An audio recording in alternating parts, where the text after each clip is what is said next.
think.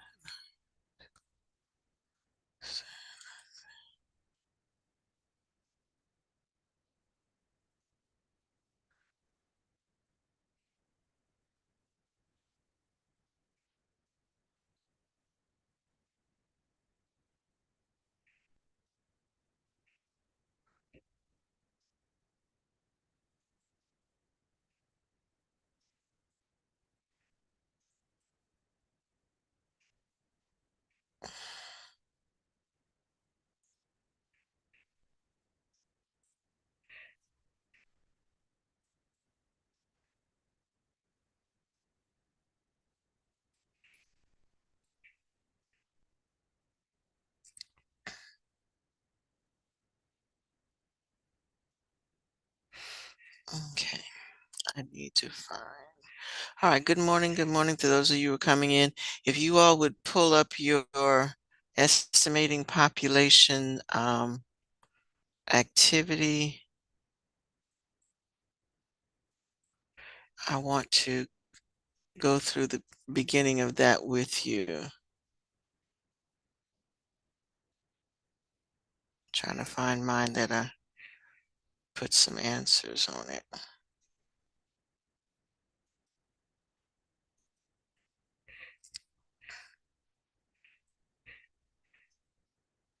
Yeah, found it.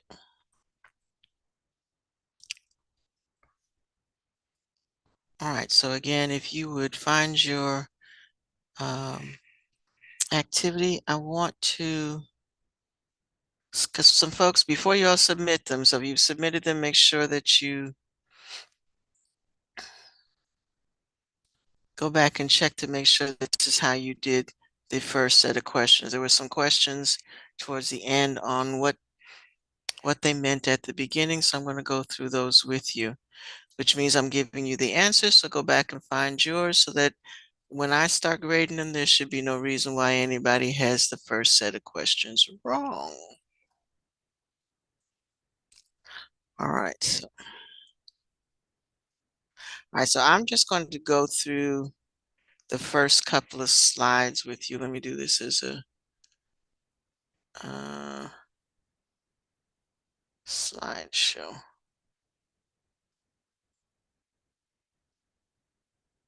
Come on. From the beginning. All right, I'm going to wait a minute to get a few more people in. All right, here's Jaquise. Jaquise, are you having computer issues? It seems like you're always in and out. I'm always letting you in.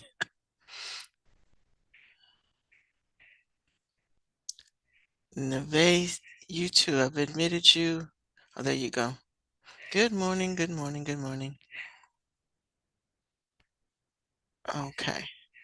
All right, we got almost everybody in, so I'm going to go ahead and do this because I want this. So we started this, no, confused now, Tuesday, and some people had some questions about it, so I'm going to get the first set of slides started for you. Good morning. And then hopefully you will be okay with the rest of it. All right, so everybody should have their PowerPoint pulled up. Again, if I'm telling you how to do the first set of slides, those slides should be correct. This is a graded assignment. It is what we're doing instead of the quiz. So please, please, please, please, please make sure that you are following with me. Okay. All right. So the first question. All right. So again, we're looking at how to calculate population size. And we have, and in our notes last week, we learned that there are different ways of sampling a population. We learned it random sampling and a mark and capture. We watched a video for it. So you can go back and watch that video. Okay, and then as soon as I get you all started, I will check emails. Okay, I can, if I need to go back and resubmit them, I will. So pull yours up, fix it so that if I have to send it back to do the resubmit, you'll be ready. Okay, so everybody fine there. So make sure that you have answered, and you might not need to make changes. This was for some people had questions. Okay, so let me go through these first couple of slides. All right. So again, there were two different kinds of activity, random sampling, which we're in this particular activity, we're using a quadrant. And then we had mark and recapture. Okay. So the first question said, suppose that you wanted to estimate the number of dandelions in the field. It would take hours to stand there and count every single one. So ecologists have used a random sampling technique. And for us, that's going to be the quadrant method.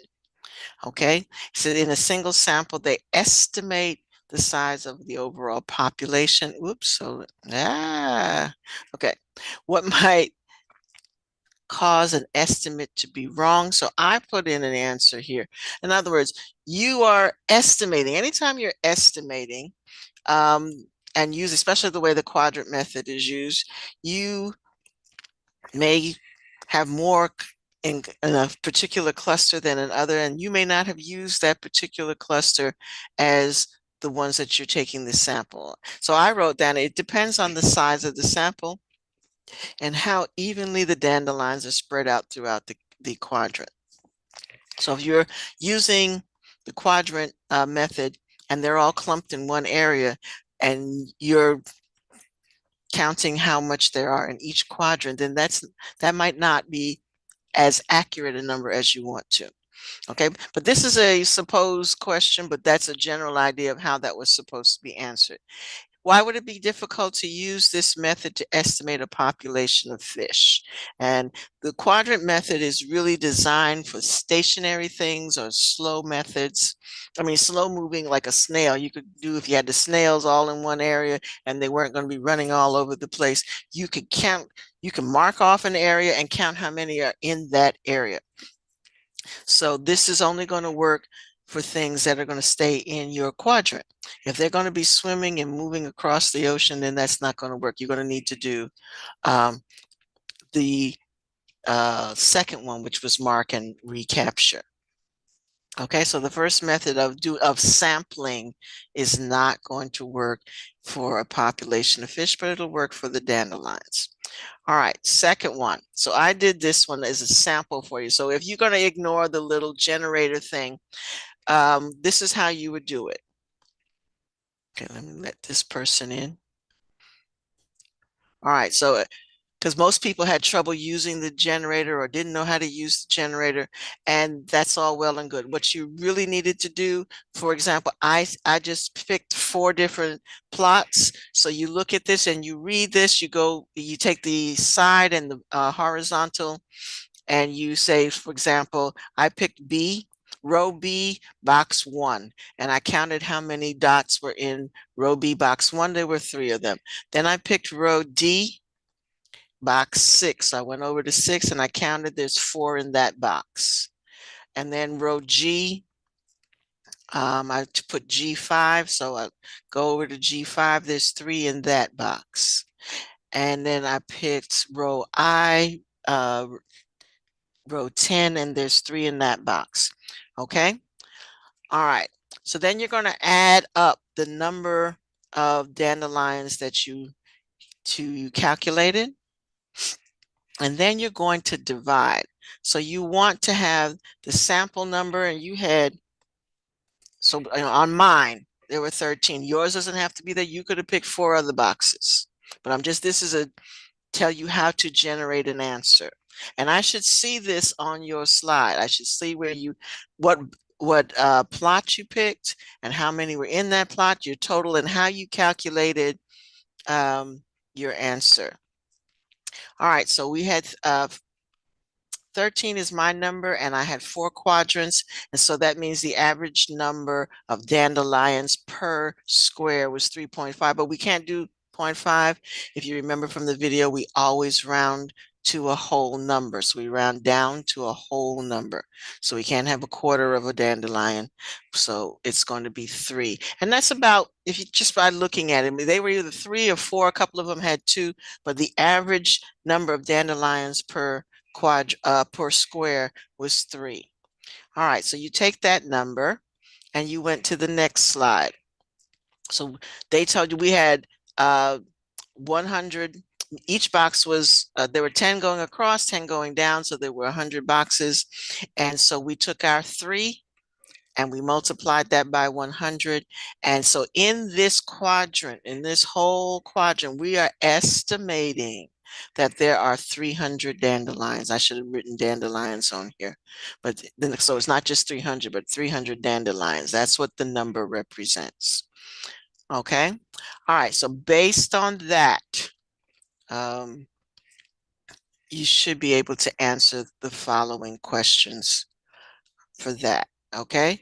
Then this one asks you about the different type of sampling called clump dispersion. Okay. So you want to answer those questions. And then you're not doing the lab. So don't click on this estimating size, but this is what we were talking about as far as if they move, if you've got animals or things, birds and things that can pick up and fly away or swim away or run away, deer, things like that, that can move out of the area that you're studying. You mark them, wait for them to go out and come back, and then you count them again. So that's that information. So you just have to be familiar with that. So I am looking for answers for slides 1 through 10. Okay, before you submit that. So I'm going to stop sharing, let you work on that, and give you another 15 minutes to work on that, please. And then I'm going to show a video on looking at demographic graphs. I'm going to check to see if anybody needs me to. If you already know I need to send yours back, let me know. Can I go back to the first one? This one?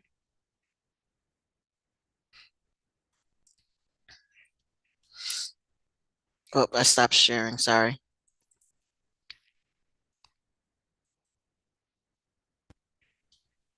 All right.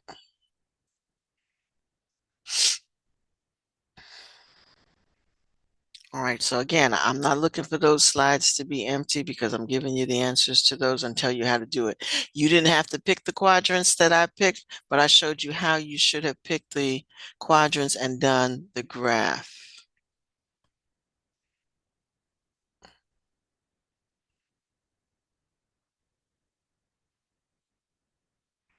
Okay. So like I said, you don't have to have the numbers I did. These are the boxes I picked. You can randomly pick any 4 that you want to. You probably will come up with a similar number because like I said, most of the boxes had 3 or 4 things in them. So basically you'll come up with the same formula. But I would like for you to type that formula onto your slide so we know how you got your answer. So it is not enough just to add them up in the box. Please type that formula. That is not on your slide. I would like for you to add that to your slide so that you know how we got the average number. Okay. All right, again, don't copy my answers. Just look at how I did it. And how you do it is you go down the left side and you pick a letter and then you go across and pick a number box and say how many is C7. I'm looking at C7, there's 3 in that box. If I'm looking at E4, there's 3 in that box. If I'm looking at H6, there are 4 in that box. I7, there are 4 in that box. So I add them all up, divide, and basically when you come back to it, you round up, it probably round up to the same thing. All right, so again, take to like about 10:45 and try to get that finished and submitted. Then I'm going to show a video. If you are, so again, I'm going to go in and check to see if I need to send anything back. If you already know I need to send yours back, uh, type in the chat for me and I'll check yours first. If you are finished with that, let me exit this.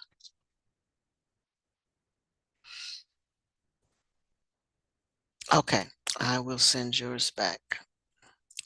Give me a minute to come out of this PowerPoint.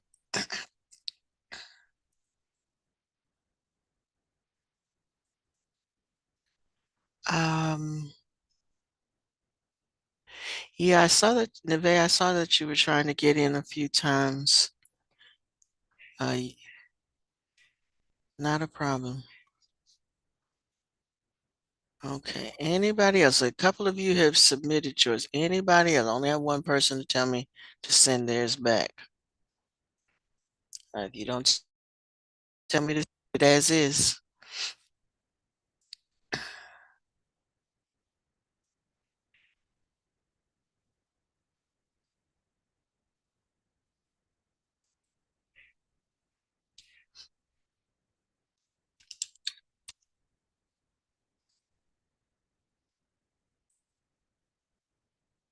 Okay, Monty, I did that. I think. Hold on. Okay. Anybody else already know that I need to send theirs back? And I might need to send everybody's back because I know you didn't put the formula on there. Like I'm looking at Lucas. Lucas, I'm gonna send yours back. Because your calculation check those first couple of slides. Because you got 102. Okay.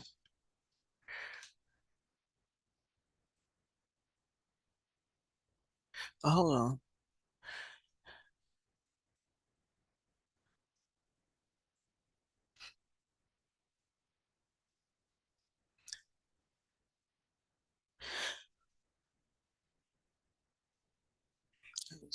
Liliana.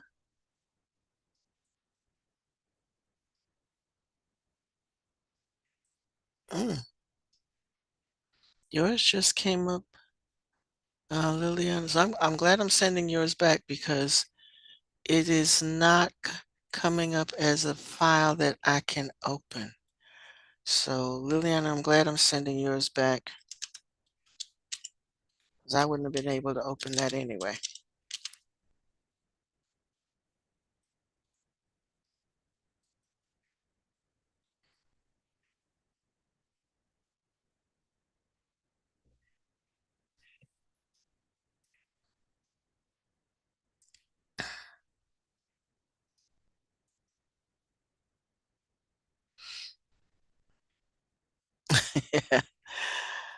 Without copying and pasting it and opening it in a separate link. It should come up. You should be able to send it, save it as a PDF. I'm looking at somebody else's and theirs is saved as a PDF. So when you're finished, folks, if you save it as a PDF and upload it as a PDF, it should be fine.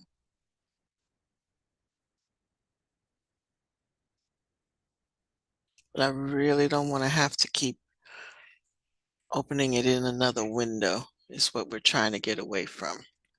All right, so again, take the next 15 minutes and then I'm going to move on and show a video.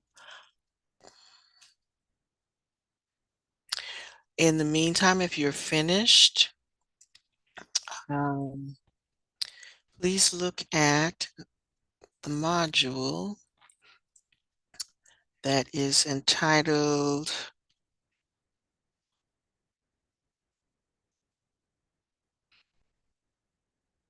Demographic Transitions and Concerns with Population. So that's where we're going to finish it up this, and so hopefully we're going to wrap up this module today. So please read over demographic transitions and concerns with population growth. In other words, don't sit there doing nothing. I'm going to do attendance.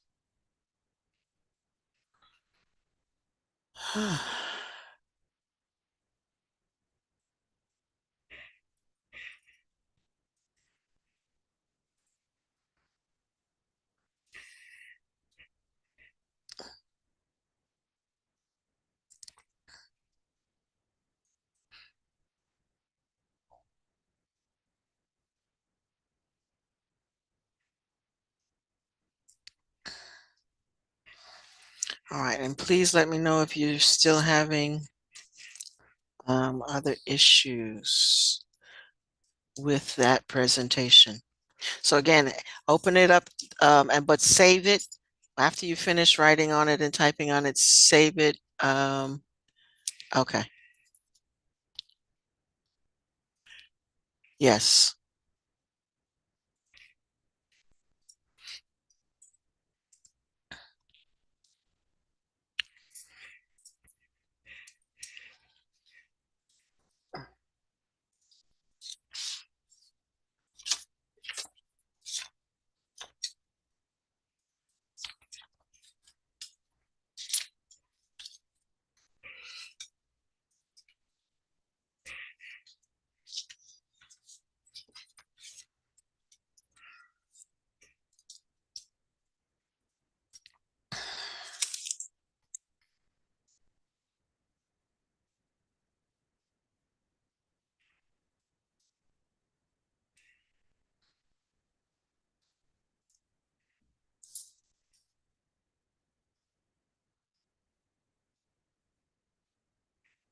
Hmm, okay. Also, folks, a lot of I know because progress reports were coming out, a lot of you tried to turn in a lot because I had quite a few from this class assignments that were done late, and I graded them all. But you ought to know this: Canvas has calculates how much the assignment is late, and it takes off points. And so if I just graded them as is and left it to Canvas, it would give you a 0 anyway. So those that I looked at, I tried not to give a 0, but I did indicate that it was late, but you did not get full credit for it being tremendously late. If it was only recently late, that's fine. But if it was something that was very old, you probably only got half credit for it. Which is better than a 0 because that's the way, if I had graded it, even if I'd given it full grades, Canvas would have gave it a 0 because that's how it calculates late assignments. So please be aware of that. Excuse me. You can't open the generator. Don't worry about the generators. Aiden, don't worry about the generators. Just do what I was saying. Count the boxes because the generators just randomly do it for you. So we're just going to count the boxes the way I did and say A and go across to whatever number and then write down a number. That's all it was going to do for you anyway. That would have been nicer if we had bigger plots, but for this particular activity, it's not necessary.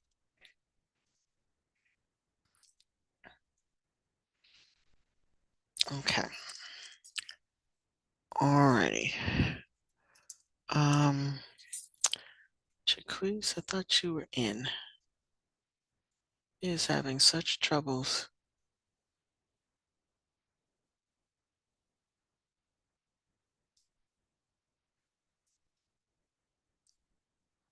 Nope, he's not in.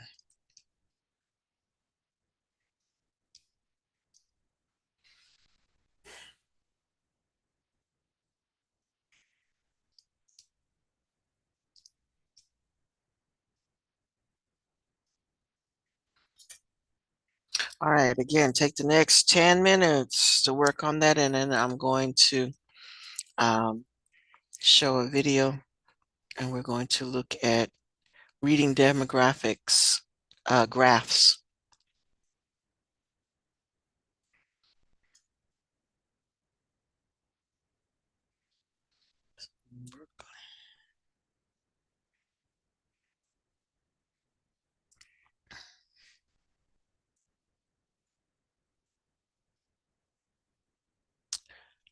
Um, that's a good question. Can somebody answer this question for Liliana? If you're in Cami, you have the document in Cami and you want to save it as a PDF, or if somebody else who saved theirs in Cami and sent it as is, please, because she was sending me a link and I can't open the link. So I need for somebody to come off mic and explain how we're going to upload this document from Cami.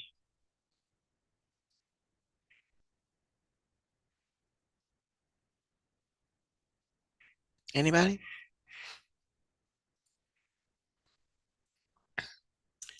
Jayla said just hit save as, and then you should be able to submit it that way. So don't send me a link, just hit save as and then save the document. I thank you, Jayla.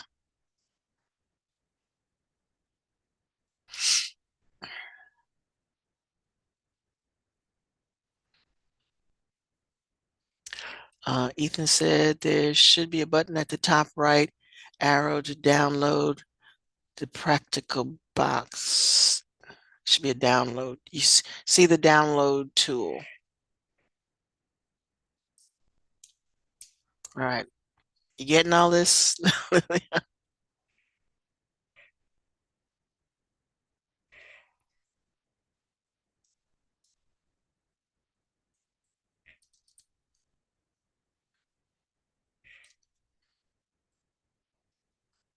You're welcome.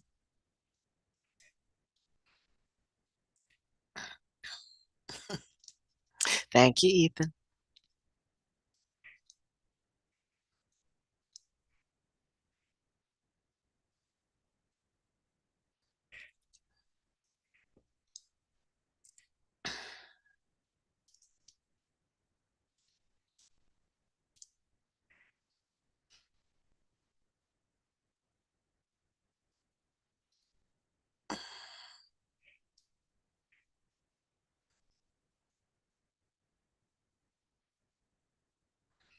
All right.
Is Nick.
Why are your slide?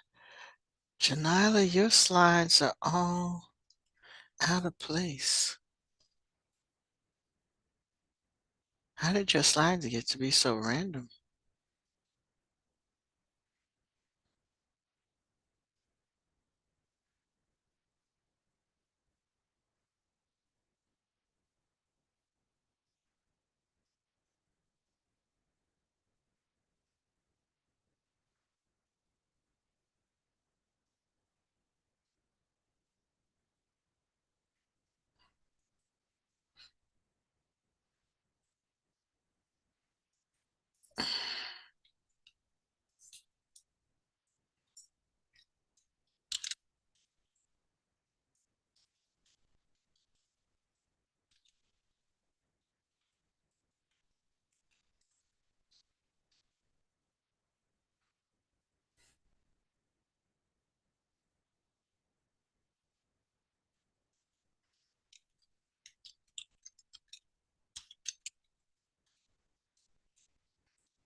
All right, 5 more minutes, people, and then we're going to watch a video.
Okay, folks. So if you're still working on that, take a break. And I want to, so can we do Canvas first?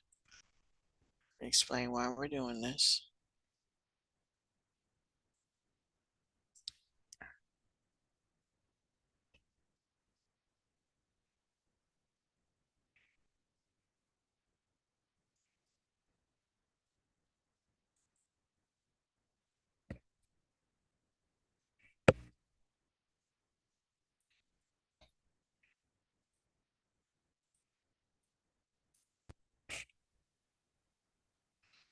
Okay, so in Canvas, there are several graphs that we need to know how to read, as far as when we look at the demographics of a population. So hopefully you've read through that birth rate and death rate are important. But what we're going to look at in the video today is how the different types of graphs that we have and how to read them. Then we're going to come back and look at this video as well. But we're going to start with this one.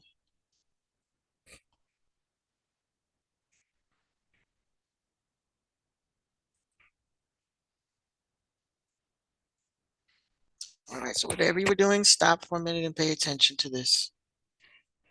At types of population pyramids, this kind of gives you just a general overview here of rapidly expanding population pyramid, an expanding, a stationary, and a contracting one. This is also how they look here in a little bit more detail. Again, this is the general shape, and this is how they look when we break them out per age group here. We're going to look at some. All right, again, I've listed this video in the playlist. So if you need to go back and check on it, you can. But I do want you to take note of the 4 different types of pyramids. So you have the rapidly expanding, and you can tell it by because it just expands the way it does at the base. Just another one that is expanding, stationary, and he's going to explain what each of these mean in a little while, and contracting. So notice it kind of changes down at the base, and mainly rural.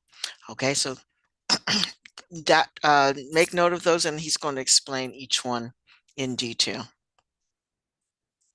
Some of these examples, but this is a good kind of reference slide to be able to understand the different types of population pyramids that do exist. So starting with the basics, well, population pyramid is the total population divided into about 5-year age groups.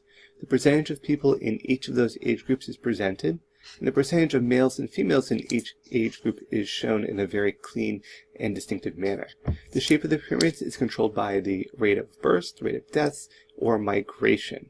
Again, this kind of shows us those examples again of expanding, stationary, and contracting populations.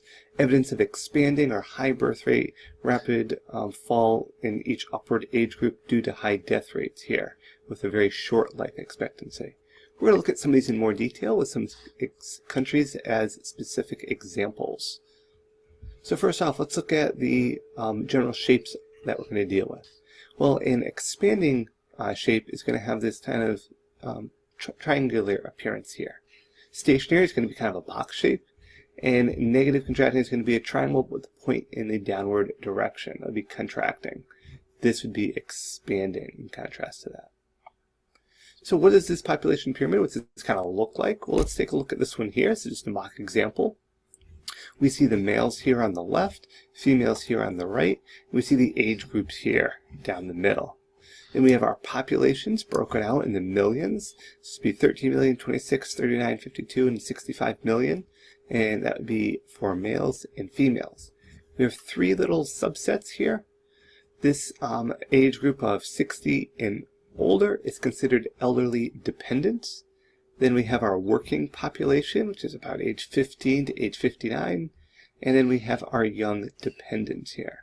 So these are the young ones that are too young to start working, the main core working population, and then the elderly dependents that are depending on that working kind of population there for the most part.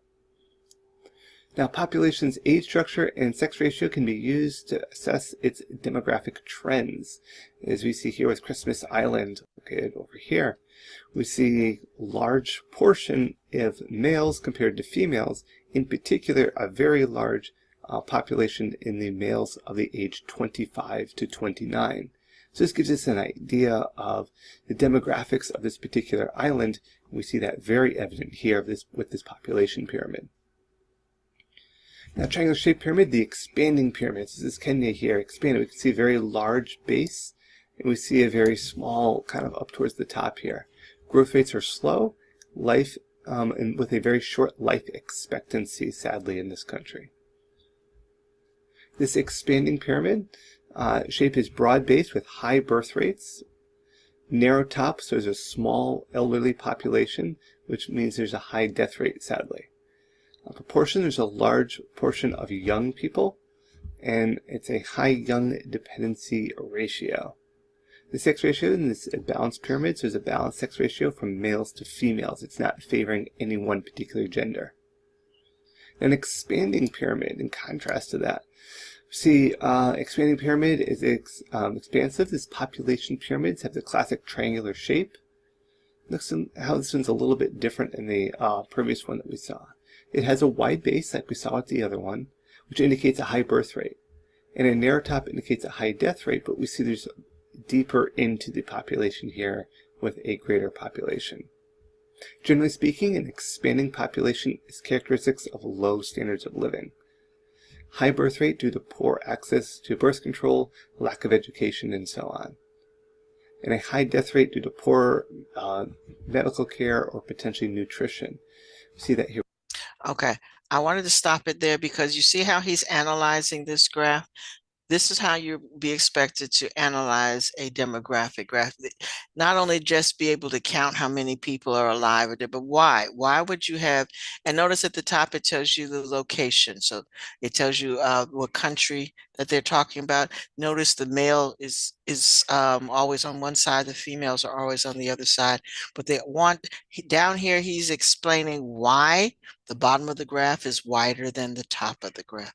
And that's what you need to be able to do with a demographic pyramid, is to look at the location where the information was taken from and be able to come up with a reason why the graph looks the way it looks. Why is this, does the information create these statistics? So down here he's saying it's showing you that there's high birth rate, so you have a wide bottom. And usually when there's a high birth rate, there's lack of contraceptives.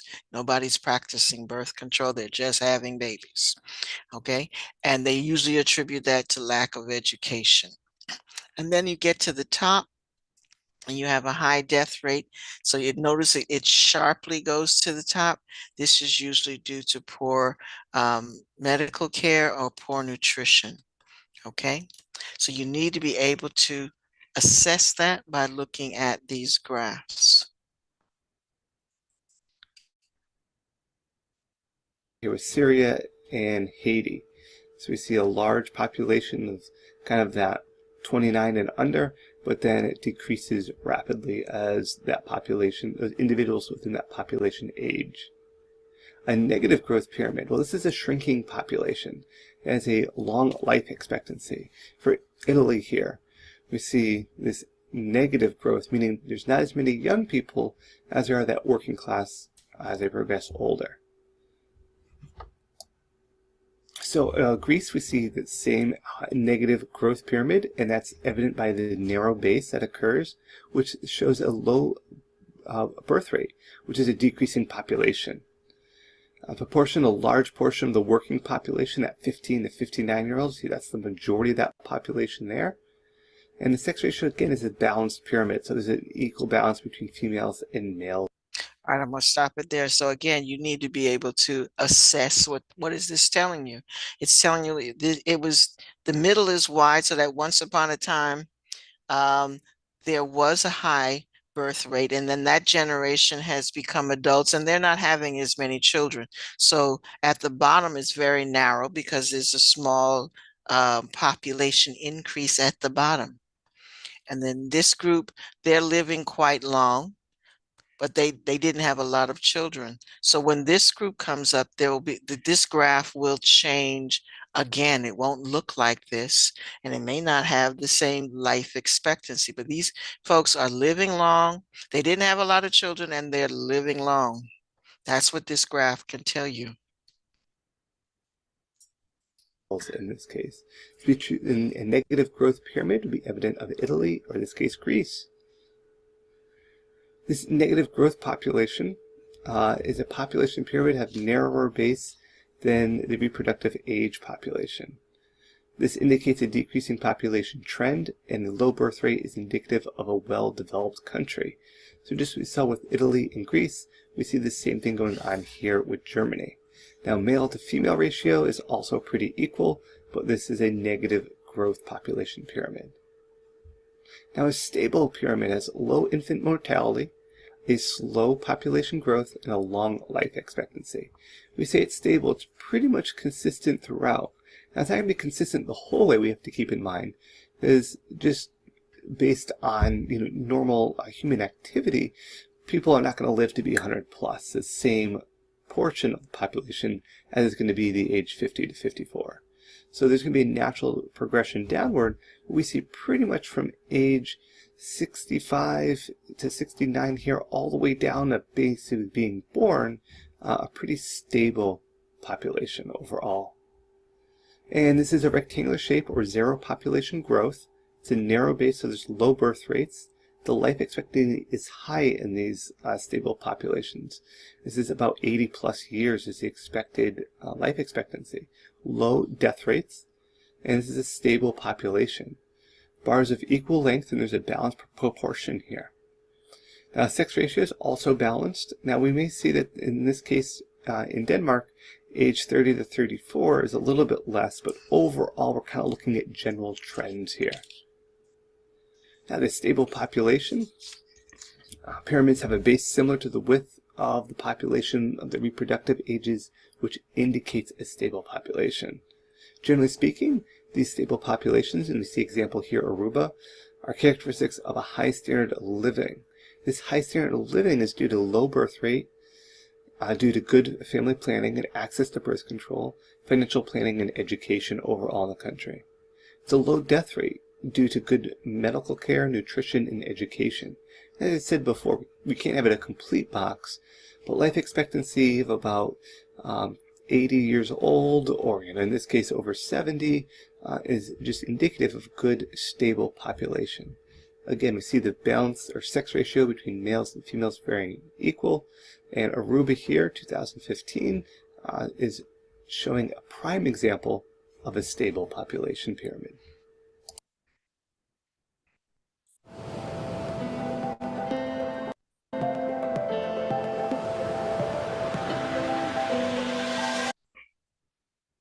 Okay. All right, so we want to come back over here.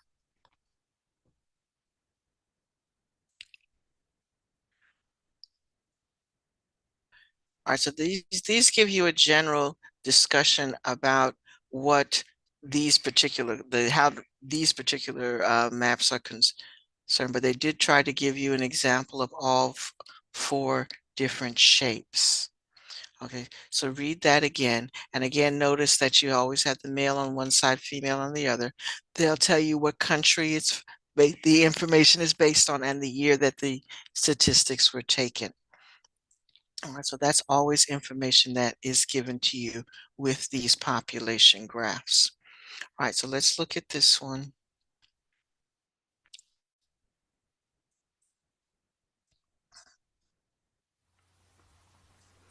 Demographic transition is a model of the changes in a country's population. It states that the population will eventually stop growing when the country transitions from high birth rates and high death rates to low birth rates and death rates, stabilizing the population. This stabilization often occurs in industrialized countries because less developed countries tend to rely on and follow the more developed countries for their advancements. Right now, most countries have a positive growth rate, which means their population keeps getting bigger. First, Let's pin down what the growth rate is. Growth rate measures how much the population of a country grows or shrinks over some time period. So, for example, let's take a look at this country. I'm going to call it Z. Z here had 1 million people at the beginning of the year. If we want to know the growth rate of the population of Z for the year, we count how many people were added to the population and how many people were removed. The number of people added includes the number of births and the number of people who immigrated into the country during that year. Let's say 20,000 babies were born this year and 50,000 people moved to Z from other countries. Then, you have to subtract from this number how many people were removed from the population, so the number of deaths and the number of people who emigrated from the country during that year. Let's say during the year 15,000 people died and 5,000 people moved out of Z. From here, it's pretty easy to figure out the population of Z at the end of the year. Start up with 1 million, add 20,000 births and 50,000 immigrants, and subtract 15,000 deaths and 5,000 emigrants, which gives us 1,050,000 people at the end of the year. If we want the growth rate over this year, all you need to do is take that total current population, subtract the total number of people in the country at the beginning of the year, and then divide by that number again. Multiply by 100 and you turn it into a percentage. Now, you have your growth rate. So now you can see why, when we say there's a positive growth rate, that means that the population is now bigger than the population in the past. But why do most countries currently have a positive growth rate?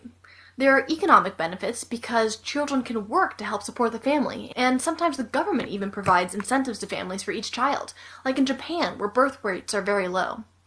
Religion also influences population growth because it often promotes large families, which increase the number of people in their faith and encourage a stronger community. Some religions will even forbid the use of contraceptives by their followers, pretty much ensuring large families. And there are cultural influences that promote large families too. Having children means that a person is passing down their own family's traits and values, and there's a kind of prestige that goes along with having children. Okay, now let's dive into the demographic transition model. There are 5 stages to the demographic transition model. In stage 1, a country has high birth rates, often due to limited birth control and the economic benefit of having more people to work, and they also have high death rates due to poor nutrition or high rates of disease. It is believed that most countries were at stage 1 until the 18th century, when death rates in Western Europe began to fall. You can see this type of population modeled by a high stationary population pyramid with a high birth rate. This pyramid shows the number of people alive in a population depending on age and gender. As you can see, this stage 1 stationary population has many births, creating a large young population, as well as many deaths, creating a small older population, and keeping the overall population fairly stable. The second stage is seen in the beginnings of a developing country. The population begins to rise as death rates drop because of improvements in health and sanitation and the availability of food. This trend can be seen in Western Europe in the 19th century after the Industrial Revolution. The birth rates are about the same as they were in stage 1 though, so the overall population begins to grow. This is an early expanding population pyramid. You have high birth rates still, see, lots of young people, but the death rate is declining, so you have more older people, making this nice pyramid shape. In stage 3, the death rates continue to drop, but at the same time, birth rates also begin to fall because of access to contraception and a changing social trend towards smaller families. The society has better healthcare and is becoming more industrialized by this point, meaning there are fewer childhood deaths, and also the kids don't need to work or are not allowed to work by law anymore. Having lots of children isn't economically beneficial anymore, as the kids are sent to school rather than working to support the family. Many countries in South America and the Middle East have such declining birth rates. This population is still expanding, but at a slower rate. You can see in this late expanding population pyramid that as birth rates decline, there are fewer young people, and with the already declining death rates, people are living longer lives. The population finally stabilizes in stage 4 of the demographic transition model, where both birth rates and death rates are low and balance each other out. By this point, the population is rather large because it had been growing up until this point. The low birth rates are due to a combination of improvements in contraception, as well as the high percentage of women in the workforce, and the fact that many couples choose to focus on careers over having children. Countries like the United States or Australia are in stage 4 right now. The population can be modeled by a low stationary pyramid with low birth rates and low death rates, as well as a longer life expectancy. The fifth and final stage is only a speculation. There are a few theories as to what happens next. Some believe that the world population will be forced to stabilize. As the Malthusian theorem suggests, perhaps we will run out of resources and there will be a global food shortage. Already, of the more than 7 billion people on our planet, there are about 1 billion worldwide who suffer from hunger and malnutrition. The world population continues to increase, but perhaps we won't be able to maintain the natural resources at the rate we are going for how many people live on this planet, which Malthusians believe will lead to a major public health disaster and force the population to remain stable. Or perhaps the population will begin to decrease after it stabilizes, continuing the trend of decreasing birth rates until it drops below the death rate. With more people dying than being born, there would be a negative growth rate. This results in a constrictive population pyramid, where there are fewer young people than old. Perhaps this will be because of a rise in individualism, or perhaps, as the anti-Malthusian theorem states, this will be because couples only want to have one child, or they have children later in life. Some evidence shows that a better standard of living promotes smaller families, as children become an economic burden rather than a source of financial support. Industrialized nations often have better education and access to healthcare, which contribute to more reproductive choices. Some governments, like in China, are even adopting policies that encourage small families to slow their population growth and save resources. Or, on the other hand, perhaps the population will begin to grow again after the stabilization of the fourth stage. Some evidence shows that high standards of living actually promote fertility and a higher birth rate. There's only one real way for us to find out what will happen next, and that's to wait it out and see where the world is in a century or two. So, I'll see you there, right? To sum it up, demographic transition is a shift from high birth and death rates to low birth and death rates as a country becomes industrialized. But what will happen after that is impossible to tell. Will the population stabilize? Will it decrease? Will it increase? Will we move off planet and colonize a world around a distant star? We can only guess for now. All of those possibilities are people are working on them. All right, so again, the objective with demographic transition is to why is the population changing from one situation to a next. All right, we only have a few minutes left. If you are finished, go ahead and look at these questions. Let me know if I can help you submit your assignments. If not, I will see you all on Monday.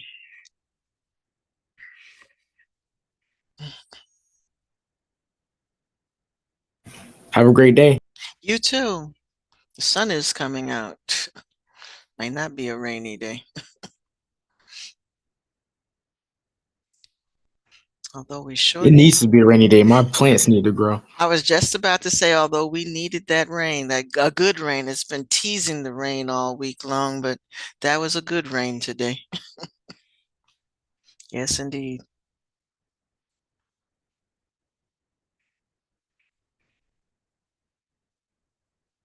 All right. Andre, I got this. All right, so you're good.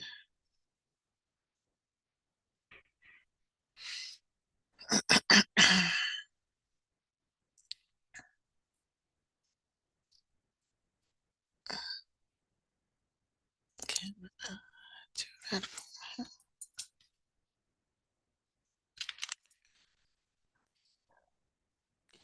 I can put that in.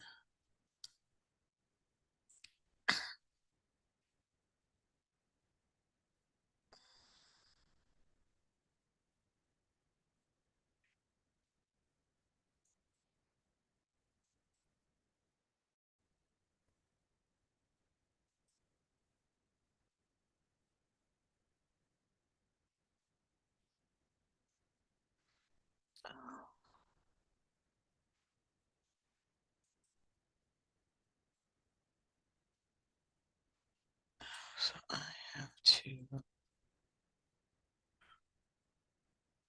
let's see.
Yes, you can go. All right. Jaquise, you seem to be having some connection issues. Talk to me about what's going on.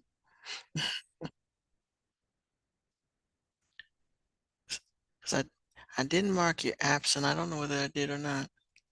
'Cause I know you were trying to connect at the beginning of class and then you disappeared. No, I didn't mark you absent. But you did miss all of class. Jaquise, are you there? No? There you go. All right, so what's happening? You got to come off mute.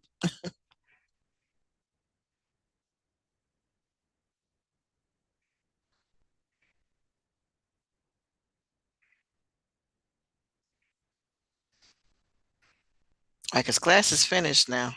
So you're coming in on the tail end, but I know you were trying to get in at the beginning and you just kept coming in every time because I'm trying to admit you and it's not admitting. So it looked like you tried several ways to do that and then kind of gave up.